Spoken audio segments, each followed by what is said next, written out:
اور ایسے لوگوں کو جو ہے وہ پاور یوز کر کے ابیوز آف پاور کر کے لوگوں سے پیسے چھینیں گے، تو آپ جب مر جائیں گے تو وہ پیسے آپ جہنم کا راستہ بنا کے جائیں گے اپنے پچھلوں کے لیے. یعنی آپ تو جائیں گے ہی جائیں گے ماشاءاللہ، لیکن آپ کے پچھلے بھی اسی راستے پہ چلتے ہوئے آئیں گے.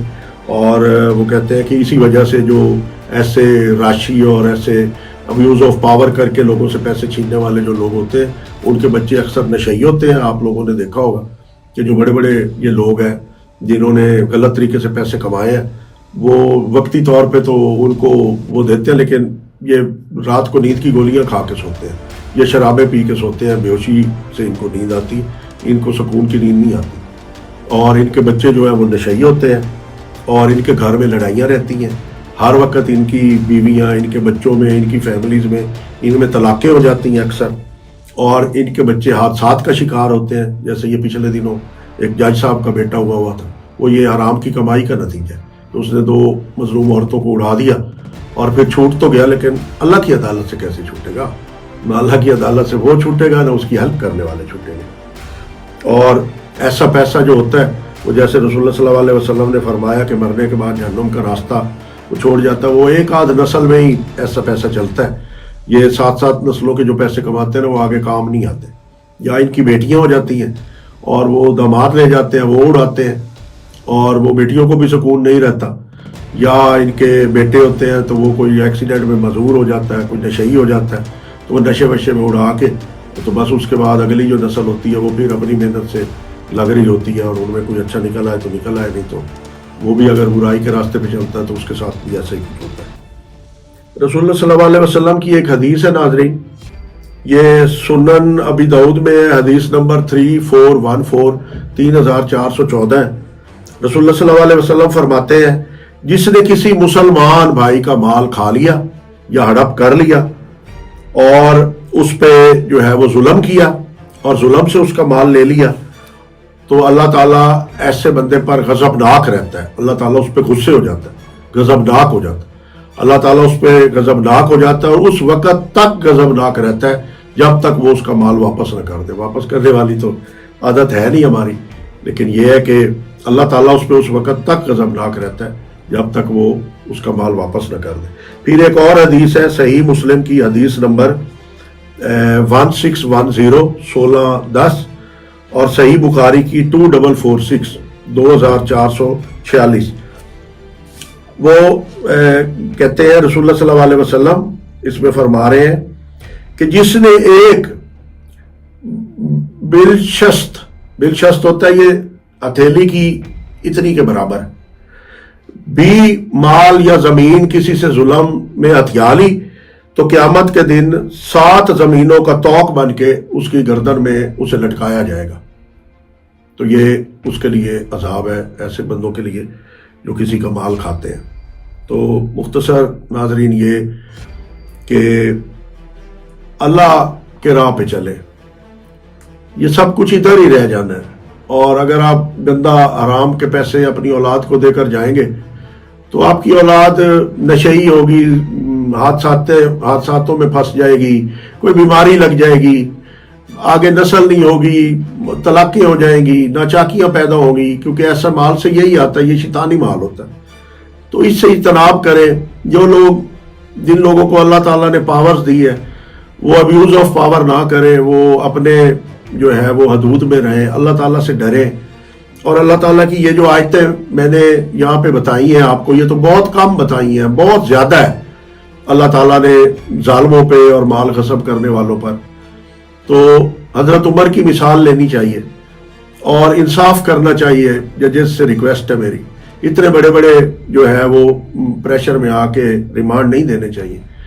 تو سب جو ہے سب کو ضرورت ہے یہاں پہ. ہم کلمہ بھرنے والے صرف مسلمان رہ گئے ہیں. ناظرین اللہ کے واسطے اللہ کے راستے پہ آئیں، قرآن پاک پڑھیں اور ڈریں، گندا اس سے رزق سے ڈریں ناظرین، اور اپنے بچوں کو اچھا رزق دیں. اور ایسے لوگ بھی جن کو اللہ تعالیٰ عزت دیتا ہے وہ اللہ تعالیٰ کی زکوٰۃ نکالیں اور اس میں سے صدقات کریں. صدقہ یہ نہیں ہوتا کہ اپنے پیسے میں سے صدقہ دے دیں. صدقہ یہ ہوتا ہے کہ اگر آپ کو اللہ تعالیٰ نے مشہور بندہ بنا دیا ہے تو آپ بھی اللہ کے لیے کچھ کریں. کوئی ایک آدھ فکرہ بول دیں